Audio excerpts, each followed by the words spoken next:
देखो हमारे पास, अगर मैंने जब बात करी थी लीनियर इक्वेशन, जब मैंने पढ़ाना स्टार्ट करा था तो मैंने पेयर लिखाए थे दो इक्वेशन लीनियर इक्वेशन के। तो क्या पेयर थे वो सुनो, a1x b1y plus c1 equal to 0, ये फॉर्म होती है लीनियर इक्वेशन की, कोई दिक्कत?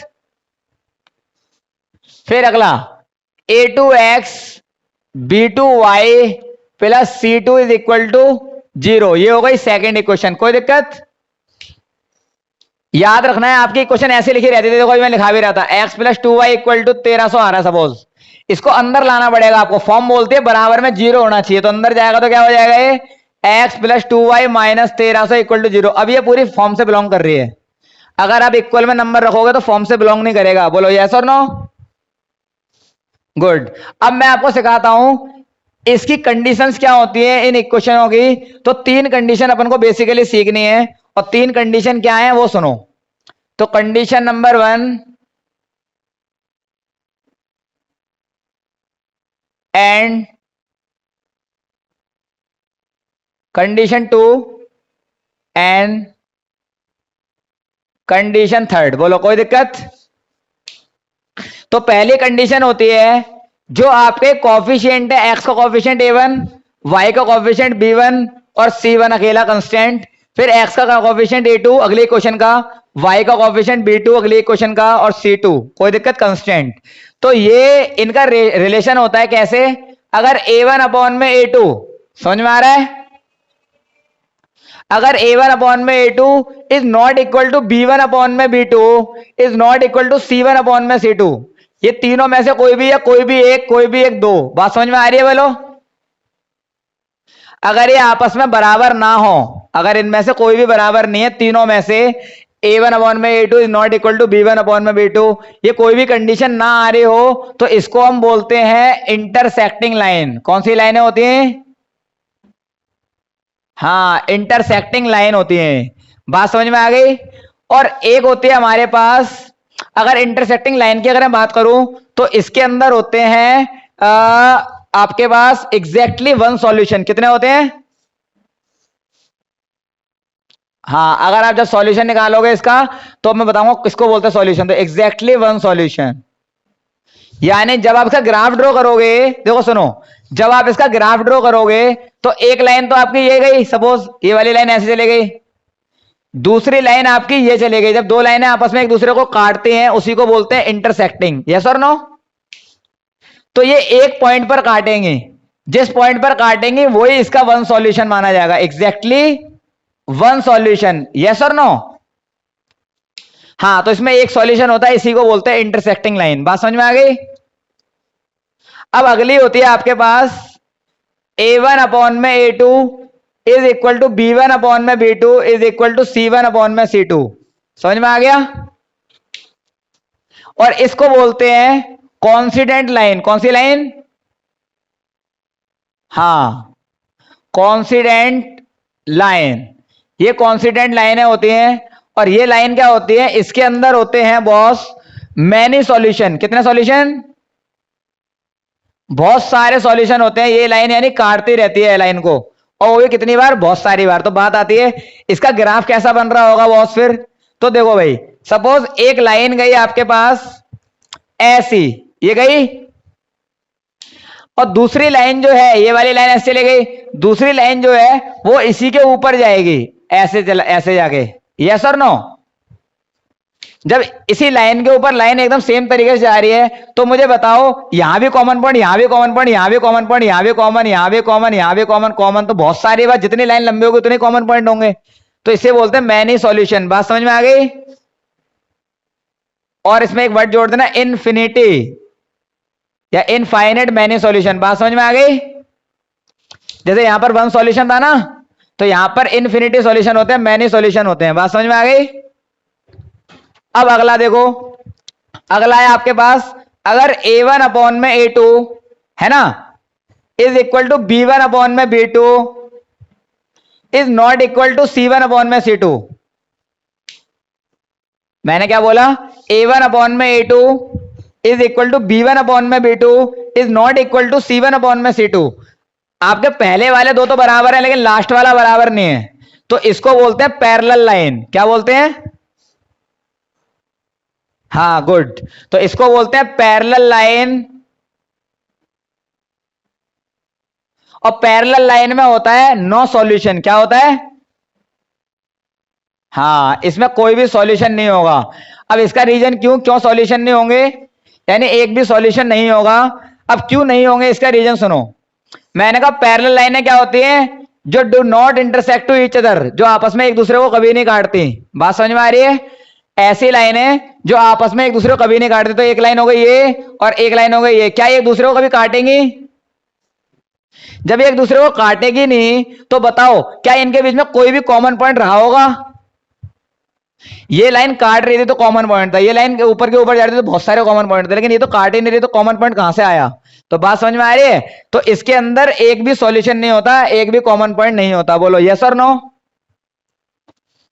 तो एक बात और समझ लो, अब नहीं इसी के अंदर जब मैंने सारा लिखा दिया है तो जिसके अंदर सॉल्यूशंस होते हैं, जिन इक्वेशन के सॉल्यूशंस होते हैं उसे बोलते हैं कंसिस्टेंट। क्या बोलते हैं? हाँ, जिसमें सॉल्यूशन होते हैं उसे बोलते हैं कंसिस्टेंट। तो इसके अंदर सॉल्यूशन है तो इसको बोलेंगे कंसिस्टेंट। यस और नो? हाँ, तो मैंने लिख दिया कंसिस्टेंट। इसके अंदर सॉल्यूशन है तो इसको भी क्या बोलेंगे? कंसिस्टेंट। इसके अंदर सॉल्यूशन है, इसको बोलते हैं इनकंसिस्टेंट। क्या बोलते हैं?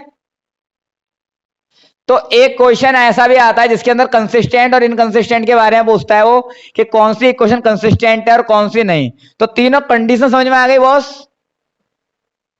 कि तीनों कंडीशन क्या है? इन कंडीशनों के ऊपर सवाल है आपके पास, कि आपको बताएगा, दो इक्वेशन लिख देगा, वो बोलेगा बताओ ये दोनों इक्वेशन है पैरेलल हैं, अगर पैरेलल हैं तो कितने सॉल्यूशन होंगे, अगर ये हाँ ये इनकंसिस्टेंट है या नहीं, या कंसिस्टेंट है या नहीं। ऐसे क्वेश्चंस हैं आपके एक्सरसाइज के अंदर जो कि मैं आपको सिखाऊंगा। बोलो क्लियर है यहां तक? फटाफट से अब फटाफट से पहुंच जाओ एक्सरसाइज पे, और इसको स्क्रीनशॉट ले लो इसका। गुड, रफ कर दो।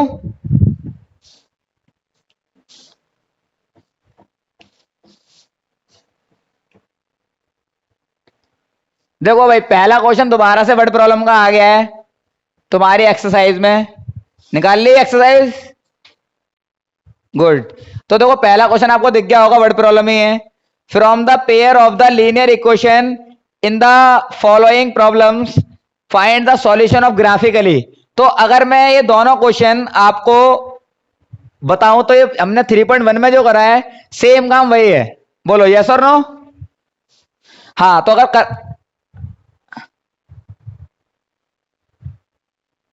नहीं नहीं नहीं, मैं बताता रहा हूं वर्ड प्रॉब्लम आपके बेसिक वाले में क्या है, जो बेसिक अपनी मैथ है उसके अंदर वर्ड प्रॉब्लम को दे नहीं रहा क्वेश्चन एग्जाम में, है ना। लेकिन अगर आपको सिखाना है मुझे तो मैं आपको बता देता हूं बेसिक कैसे करते हैं। बताओ कराऊं पहला क्वेश्चन? हाँ सेम वैसे ही है। अब मैं आपको कराता हूं जो मैंने अभी इतनी सारी तीन कंडीशन लिखी थी, तीन कंडीशनों के ऊपर सवाल कराऊं। तो फटाफट से क्वेश्चन देखो, सेकंड क्वेश्चन पढ़ रहा हूं मैं। क्वेश्चन है on the comparing the ratio a1 upon a2 is equal to b1 upon b2 and c1 upon c2, find the whether of the line representing the following linear equation intersect a point parallel and coincident। तो इन तीनों लाइनों में से आपको बताना है कौन सी क्या होगी। तो पहले मुझे ये बता दो कि इंटरसेक्टिंग की कंडीशन क्या होती थी, अभी मैंने लिखाई थी, क्या थी इंटरसेक्टिंग की कंडीशन? नहीं, a1 अपॉन में a2 is not equal to b1 upon में b2, है ना। इसमें एक भी बराबर नहीं होता, is not equal to c1 upon में c2, a1 a2 b1 b2 c1 c2 कोई किसी के बराबर नहीं होता। ये तो हो गया इंटरसेक्टिंग। और मैंने कहा पैरेलल की कंडीशन क्या थी? a1 अपॉन में a2 is equal to b1 upon में b2 is not equal to c1 upon में c2। a1 a2 b1 b2 के बराबर होगा, तीसरे वाले के बराबर नहीं होगा। तो ये क्या हो गया? Parallel line. और कॉन्स्टेंट लाइन में तीनों बराबर होते हैं, a1 अपॉन में a2 is equal to b1 upon में b2 is equal to c1 upon में c2। ये क्या हो गया? Constant line. बोलो समझ में आ गया? तो याद कर लो भाई इनको, ये याद करोगे जब भी क्वेश्चन हो पाएंगे। जो मैंने कंडीशन लिखाई है वो ढंग से पढ़नी है और उसी के ऊपर सवाल है। देखो पहला सवाल बताओ इन तीनों पार्टों में से मैं कौन सा पार्ट कराऊं आपको, फिर बाकी दो पार्ट आप खुद करना होमवर्क में। ओके, तो सेकंड पार्ट देखिए क्या है। सेकंड पार्ट है आपका बॉस सेकंड का सेकंड, है ना। देखो बहुत सिंपल है, पूरा कंडीशन के ऊपर है। तो 9x बोलना question, 9x plus 3y plus 12, अगली बताओ 18x plus 6y equal to 0, यही है ना। अब देखो दो इक्वेशन आपको गिवन कर रखी है, एक इक्वेशन ये रही, एक इक्वेशन ये रही। तो आप जानते हो कि x के आगे वाला होता है a1, y के आगे वाला b1 और लास्ट वाला c1 इक्वल टू 0। फिर a2 b2 c2 is equal to 0। अगर इनके आगे माइनस होता तो माइनस का 6 लेता, यस और नो। ये माइनस का 24 होता तो माइनस का 24 लेता c2, कोई दिक्कत। अब आप फॉर्मूले में डालो तो कंडीशन क्या होती है, a1 अपॉन में a2 is equal to b1 upon में b2 is equal to c1 upon में c2। बोलो यस और नो। तो अब a1 कितना है आपका 9/18, b1 कितना है आपका 3/6, c1 कितना है 12/24। देखो फॉर्मूले में डाल दिया, बोलो यस और नो। काटो इसको, तो 9 1 जा 9, 9 2 जा 18, 3 1 जा 3, 3 2 जा 6, 12 1 जा 12, 12 2 जा 24, कोई दिक्कत। तो ये आ गया 1/2 is equal to 1/2 is equal to 1/2, कोई दिक्कत। और ये कंडीशन किसकी है भाई, a1 अपॉन में a2 दोनों बराबर आ रहे हैं, तीनों देखो ये भी बराबर है, ये भी बराबर है, सेम ही आ रहे हैं ना, बराबर है। कौन सी कंडीशन है ये बताइए, अभी बताई थी मैंने, है कॉन्सिडेंट लाइन। कौन सी लाइन, कॉन्सिडेंट लाइन। तो ये है अपनी कॉन्सिडेंट लाइन, बात समझ में आ गई है क्या। और इसी तरीके से आपको पहचाननी है, तीन कंडीशन के ऊपर क्वेश्चंस हैं जो मैंने कंडीशन लिखाई थी, उन्हीं कंडीशन के ऊपर। तो बताओ डिवाइड कटेगा ना भाई, नहीं कटेगा तो कुछ अलग आएगा। बताओ एक और करा के दिखाऊं, बताओ कौन सा कराऊं।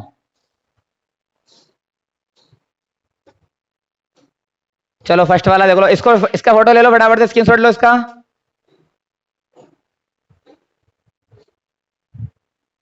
देखो फर्स्ट क्वेश्चन देखिए, कटेगा नहीं तो छोड़ देना वहीं पे, जबरदस्ती तो काटेंगे नहीं ना उसे। आगे देखिए, हाँ तो पहला क्वेश्चन है आपका 5x -4y plus 8 equal to 0। अगला बताओ 7x, हाँ -9 इक्वल टू 0, यही है ना। अब देखो आप, अच्छा इसकी अटक रही है, एक मिनट रुक जाओ मैं ठीक करता हूं। अब ठीक है, चलो मैं सही करता हूं, एक मिनट। अब देखो गुड, तो अब देखो ये आपका a1 b1 c1, इस बार b1 माइनस का दिख रहा है आपको।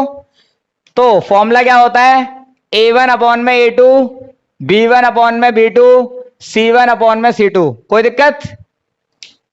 तो a1 कितना है जल्दी बताइए, a1 है आपका 5 डिवाइडेड बाय 7, ठीक है।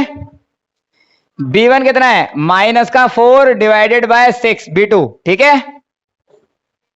c1 पॉजिटिव का 8 और c2 माइनस का 9, कोई दिक्कत। ये वाला जो भी आ रहा कटेगा नहीं, इसको काटो। 2 1 जा 2, 2 2 जा 4 और 2 3 जा 6, इसे ये कटेगा नहीं, छोड़ दो।